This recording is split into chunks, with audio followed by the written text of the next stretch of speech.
이제 공급이 적지 않았는데도 이렇게 올라간 원인이 뭐냐? 정치 실패. 그리고 인플레이션. 너무 정치력으로 하시는 오늘은 제가 이제 2022년에 이제 들어와서 한 달에 한 번 부동산 관련 책을 한 권씩 읽고 컨텐츠를 찍어보자. 책 리뷰 겸 뭐 거기 나온 내용들에 대해서 그냥 자유롭게 썰을 풀어보자 해가지고 이 컨텐츠를 준비했는데요. 1월 달의 책은 부동산 트렌드 2022라는 책이에요. 김경민 교수가 쓴 책인데, 김경민 교수님 요즘에 유튜브에 엄청 많이 나오잖아요. 이 책도 이제 하려고 유료 광고 많이 하시더라고요. 아 진짜? 진짜 보니까 나는 이거 광고 받고 하는 거 아니에요. 네. 절대 아니고. 절대 아니고. 그 영정씨 이 책 어떻게 보셨어요? 저는 개인적인 생각으로 굉장히 빅데이터하고 수치적으로 계산이 잘 돼 있더라고요. 예를 들어서 금리가 어떻게 올라가면 아파트가 어떻게 떨어진다. 최근에 뭐 KT에서 자료를 받아가지고 2030의 강남 사람들이 어디 지역을 많이 가는지를 데이터를 다 해놨더라고요. 이 책을 읽으면서 이제 영정이랑도 이 콘텐츠 찍기 전에 막 얘기를 좀 했는데, 사실은 피상적으로 겉도는 게 아닌가라는 생각을 좀 했어요. 왜냐하면 김경민 교수님이 뭐 지식이 없거나 인사이트가 부족해서는 아닌 것 같고, 나도 책을 이번에 써보니까 어쩔 수 없는 부분들이 있더라고요. 대중들을 위한 책을 쓸 때는 출판사에서 요구를 해요. 어려운 영 다 빼라고. 그리고 이 정도를 쓰면 60%를 덜어내버려요, 출판사에서. 저도 예를 들어서 미술책을 막 쓰는데 내가 쓰고 싶은 얘기들 있잖아요. 사람들이 컬렉팅을 한 이유 4가지 하면 4가지에서는 투자가 가격 성격도 있고 미학적 즐거움도 있고 여러 가지들이 있어요. 공동의 목적도 있고. 미학적 즐거움에 됐을 때는 이제 미술사나 미학에 대해 좀 쓰면 어렵다고 다 빼라고요. 그러면 뭔가 중간이 비어있는 느낌이 좀 나거든요. 사실 그거는 어쩔 수 없어요. 많은 사람들에게 팔아야 되기 때문에. 제가 부동산 책 중에서 2년 전에 봤던 책이 빅데이터 부동산이라는 책이 있어요. 그거는 이제 빅데이터 가지고 이제 부동산 시장이 어떻게 될 거다라는 예측 겸 분석을 하는 책인데, 그거 되게 잘 써줬어요. 얘는 이제 데이터가 많은데 데이터 안에 숨겨진 어떤 인사이트들을 더 끄집어낼 수 있는데 그것들까지 안 들어간 것 같아요.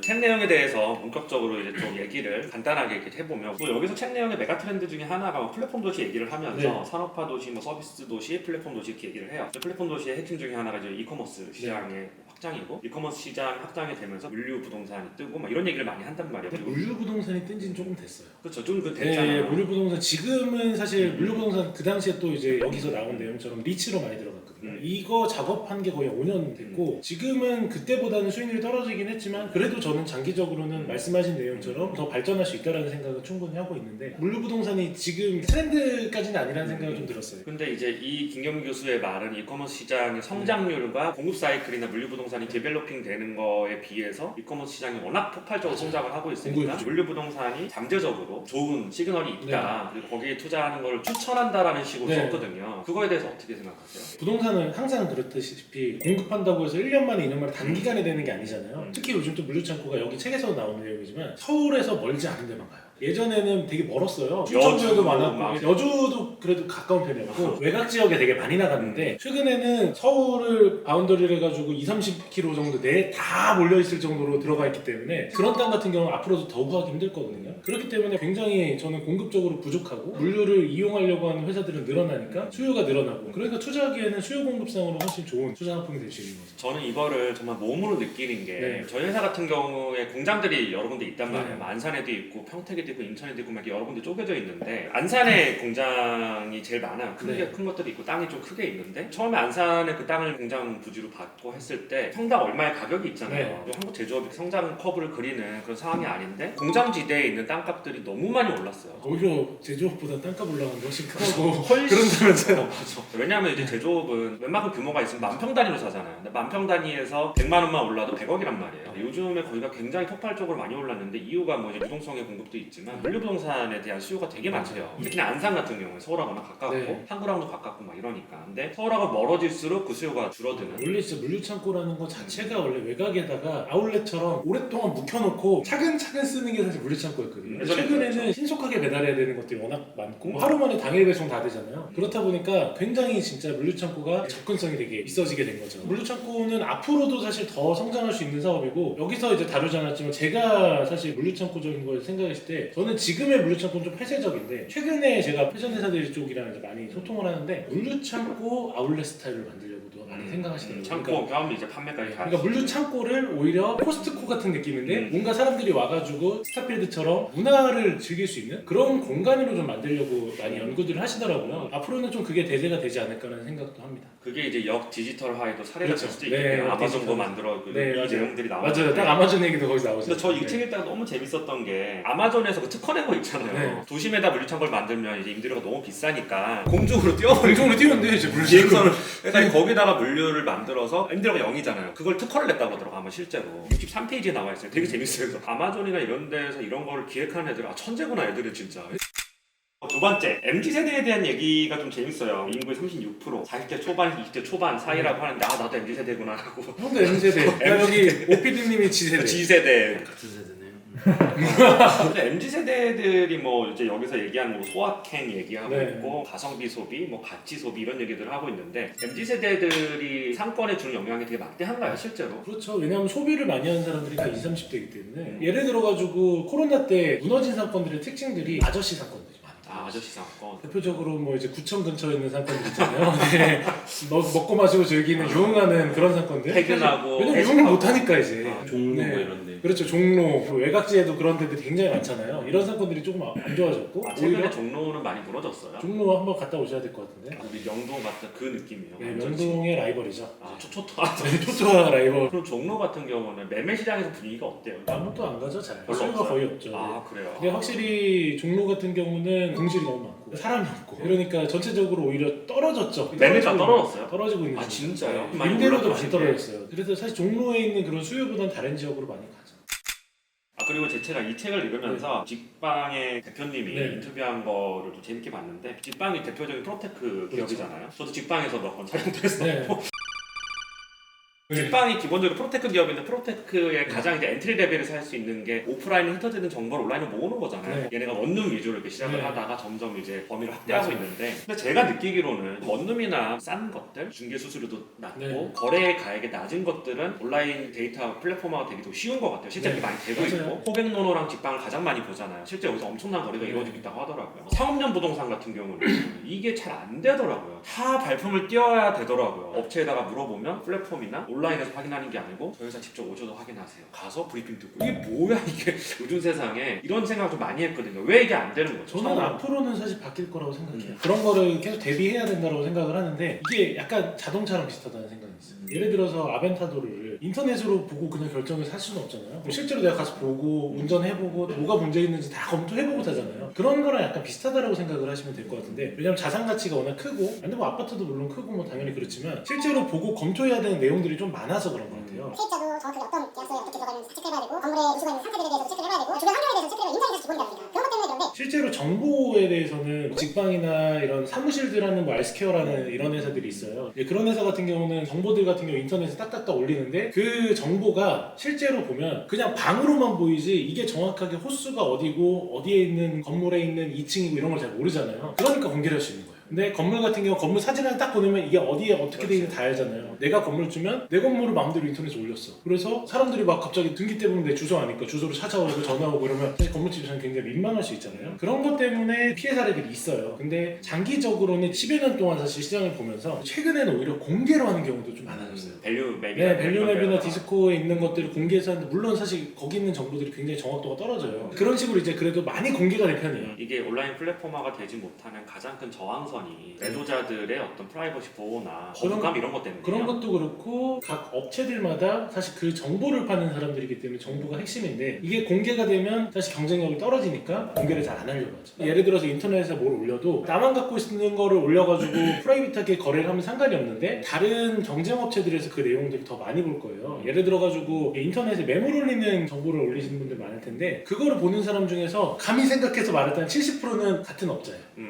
네, 거의 다 업자들이 보고 있다 보니까 실제로 내가 가지고 있는 그런 정보에 대한 보안이 되게 취약할 수 있는 거죠. 모든 게 다 이제 온라인화 되고 네. 있고 플랫폼화 되고 있고 그들이 가지고 있었던 정보 이꼴 돈의 그 개념이 많이 깨질 거라고 저는 생각을 하는데 건물 시장 유도가 안 깨지더라고요. 이게. 근데 과거에 비해서 정말 많이 드러났고 저는 더 드러날 것 같아요. 음. 예전에는 아예 일반인들은 진짜 아무것도 몰랐어요. 왜냐하면 찾을 수가 지금처럼 없었지. 벨류메 디스코뿐만 그렇지. 아니라 뭐 네이버 부동산에도 안 올라왔거든요. 그런 거. 인터넷으로 건물에 대한 정보를 찾는다라는 게 사실 옛날에 생각해보면 말도 안 되는 일이었어요. 발품 팔아서만 할 수 있었는데 요즘에는 그래도 인터넷을 최대한 볼 수 있을 만큼 보고 갈 수 있으니까 확실히 그게 조금 차이인 거죠. 그 다음으로는 내용이 아파트 주택 시장인데 전 제일 재밌게 봤어요. 김경민 교수는 한 유튜브 방송 나와서도 네. 서울 아파트 가격이 2019년 말까지는 정상적으로 서울 GDP가 늘어나면서 이루어진 가격인데 2020년 상반기를 지나가면서부터 폭등한 가격은 정책 실패다. 코로나로 인한 유동성 공급 그리고 임대차 3법의 실패 때문에 비정상적으로 더 올라갔다라고 얘기를 많이 해요. 그런 부분에서 정부를 좀 비판하는 부분들이 부분들이 좀 있고 저의 의견하고는 다릅니다. 이거는 김경민 교수의 말입니다.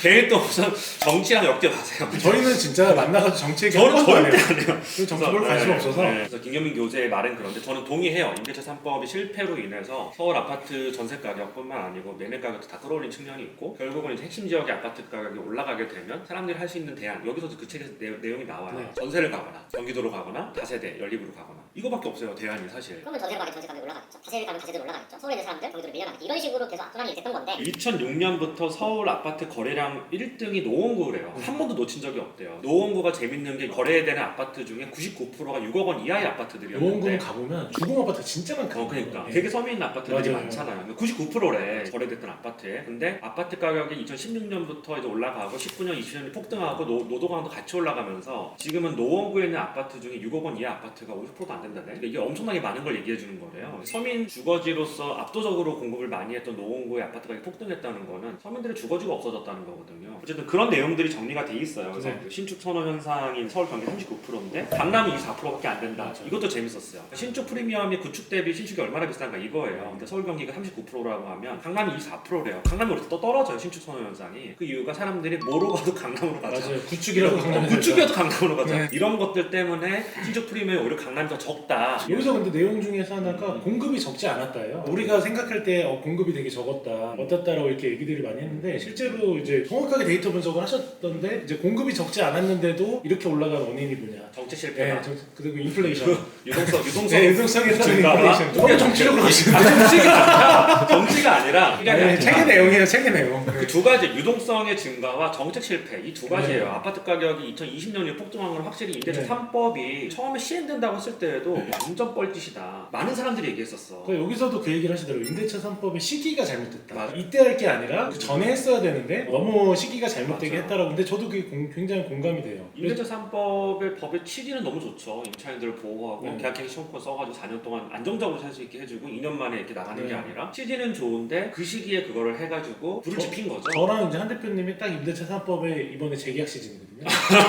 근데 임대인이 좋을 때는 5%만 올리고 재계약을 해주는데 맞아요. 임대인이 좀 이렇게 나쁜 마음을 먹거나 나쁜 마음도 아니 자기 재산권 행사하니까 나쁘다고 네. 얘기할 수는 없어요. 근데 임대인이 조금 내가 더 이득을 더 많이 취하겠다라는 마음을 먹으면 임차인이 사실 그걸 지킬 수 있는 방법이 별로 없거든요. 내가 살겠다고 들어와 버리면 끝이에요. 그러면. 맞아요. 또 나가야 되고 그리고 자기가 좀 몇 개월 살다가 다시 또 임차인을 받으면 되는 거고 그러면 지금 임대료가 40% 넘게 올랐잖아요. 맞아요. 4, 50% 정도 엄청 올랐는데 올랐죠. 누가 그걸 50%까지 안 올리고 싶겠어요. 다 돈인데 인간은 결국 그거 이제 인센티브에 따라서 움직이는 네. 존재인데 어쨌든 저는 정책이 실패라고 생각합니다. 네. 그래서 여기서 다음 주제로 넘어가면 꼬마 빌딩 열풍이 네. 나와요. 2021년 상반기에 2036건 거래, 18조 4천억 거래액이 됐다라고 나오는데 빌딩 중개업체나 빌딩 관련 일을 하시는 분들이 사상 최대 호황을 맞았었는데 용정 씨는 이거 어떻게 보세요? 근데 뭐 아파트 막아놨으니까. 아파트 막아서 아니 뭐 단순하게 생각해가지고 건물이나 이런 것뿐만 아니라 살 수 있는 거는 다 호황이었어요. 그림도 그렇고 시계, 자동차 지금 다 밀려 있잖아요. 똑같아요. 이게 결국 다른 거에 비해서 대기는 없으니까 내가 수요가 있으면 바로바로 살 수 있으니까 거래 결과로 떴던 것 같고 재작년부터 해서 인플레이션 때문에 돈이 많이 풀리기 시작하면서 이 돈이 어디로 가야 될까 했을 때 가장 많이 갔던 것 중에 하나가 아파트인데 근데 주택시장을 막아놓으니까 결국 돈을 어딘가에 써야 돼요. 그렇다 보니까 꼬마 빌딩인데 상원유 부동산으로 굉장히 많이 오지 않았나. 김영민 교수 같은 네. 경우는 이제 최근에 이야기하셨던 거를 보면 네. 이 책 내용에는 안 써져 있는데 최근에 이제 꼬마 빌딩 같은 경우는 네. 불과 2년 전에 비해서 평당 가격이 2배 이상 오른 데가 되게 많아요. 황당할 정도로 좀 많이 높게 오른 네. 데가 많고 수익률이 뭐 4%에서 2%까지 떨어졌다는 얘기죠. 매매 가격이 맞아요. 2배 이상 2배니까. 올라갔으면 2%대를 형성하고 있을 때 여기서 더 치고 갈 수가 있겠느냐라는 부분에서 김경민 교수 회의적이었던 것 같고 두 번째로는 이제 금리 인상 이슈 때문에 건물은 대출이 많잖아요. 고가 아파트는 그렇죠. 대출이 없으니까 맞아요. 뭐 타격이 좀 적을 수 있는데 물을 건물은 버틸 수 있죠. 네. 네. 사실은 대부분 연끌에서 사거든요. 제가 볼 때 제 네. 주변에서도 아무리 돈이 많은 사람도 연끌에서 사고 아니면 이제 돈이 꽤 많지 않아도 현금 10억, 20억까지 꼬마필이 사는 사람 되게 맞아요. 많잖아요. 근데 그 사람들은 금리 인상돼가지고 내가 들어오는 임대료보다 이자를 더 많이 내야 되면 네. 엄청난 타격이거든요. 계속 꼬라박으면서 버텨야 되니까. 지금 시장에서 사는 사람들 트렌드가 영끌에서 사는 사람들도 많긴 한데 영끌보다도 오히려 기업에서 사는 경우가 많죠. 기업들 굉장히 많고요.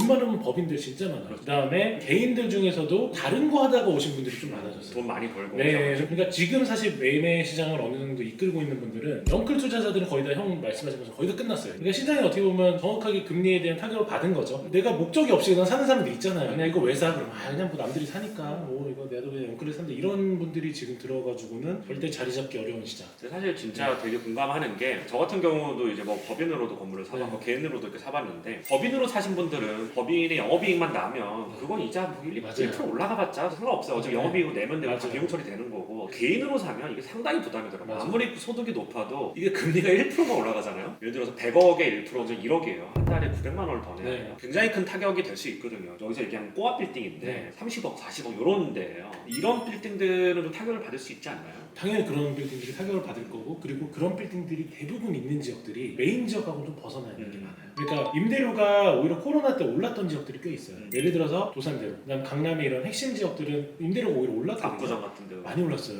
여기 이제 책에서도 나왔던 내용 중에 하나가 이제는 임대차에 대한 워낙 권한이 세지다 보니까 차라리 임대료 높게 불러놓고 들어올 거면 들어와 이런 식으로 어떻게 보면 배짱 부릴 수 있는 임대인들이 많은 지역. 그래서 이런 지역 같은 경우는 영끌하신 분들은 나쁘지 않아요. 어차피 임대료 계속 올라가고 있으니까 어떻게 버텨서 잘 갈 거예요. 근데 영끌해서 투자한 분들은 대부분 소액 투자를 많이 했기 때문에 소액 투자한 분들은 사실 임대료가 안 오르는 곳에 하는 경우가 많아요. 예를 들어서 마포구만 생각을 해보면 마포구에서 실제로 연남동 같은 경우는 코로나에서 오히려 수혜를 받은 데 중 하나예요. 실제로 저희도 연남동에 많은 분이 권리금 주고 들어가서 그 권리금 이상으로 받고 나왔잖아. 물론 코로나 끝나고 나서 그런 어떻게 보면 여러 가지 사례들이 많다 보니 연남동은 나쁘지 않은데 오히려 같은 마포구에서 홍대로 들어가면 연남동이나 다른 지역이 보면 많이 빠졌어요. 이제 그런 지역들 자체가 확실히 코로나 때문에 타격을 많이 받았죠. 그냥 뭐 제가 2, 3일 전에 건대 갔다 왔거든요. 건대가 원래 상권 순위가 60위권이었는데 지금 97위로 떨어졌어요. 아 그래요 건대가. 이런 저녁에 술 먹는 젊은 상권들이 자체가 약간 그런 면에서 좀 타격을 받았고 차라리 낮에 아니면 좀 소비층이 강한 상권들을 오히려 더 떴죠. 그러니까 보통 그런데 작은 건물들 사는 분들이 그런 지역들을 많이 사거든요. 대부분 대학가가 그렇죠. 많이 타격을 받게 네, 되네요. 그렇다 보니까 이제 그쪽에 있는 분들 물론 저는 다시 코로나가 풀리고 좋아지면 다 돌아올 거라고 생각은 해요. 그렇지만 작년부터 1년, 2년, 3년 정도 버티는 과정이 되게 힘들었을 거예요. 아무튼 뭐 그래가지고 금리가 올라가면서 중심지는 타격을 좀 덜 받겠지만 임대료도 어느 정도 올라갈 수도 있고 근데 외곽지 같은 경우는 더 그런 게 있다 보니까 지금은 사실 영끌에서 사면 안 된다. 힘든 시기다. 예, 진짜 지금 이제 고수들이 들어갈 시장이지 초보들이 들어갈 시장은 아니다라고 생각이 들어요. 또 이제 마지막으로 다가구 거래량 분석을 통한 핫플레이스 유망 지역 해가지고 용산공원, 효창공원 이런 데가 나왔고요. 네, 효창공원은 사실 형 꼭 데려가 보고 싶어요. 네, 오늘 가기로 했잖아 그래서. 효창공원 제가 왜냐하면 여기서도 나와가지고 얘기들을 했는데 작년에 손바뀜이 정말 많이 났어요. 네. 그리고 효창공원에 투자하는 분들을 많이 아는데 진짜 핫한 사람들이 좀 있어요. 효창공원이 제가 작년 중반까지 많이 가다가 작년 하반에 안 가봤는데 올해 좀 가보고 싶다는 생각이 들어서 효창공원을 한번 갔으면 좋겠다. 이거 보니까 또 효창공원을 약간 해서 영정이랑 책 리뷰는 이렇게 끝내는 걸로 하고 효창공원을 둘러보겠습니다. 오랜만에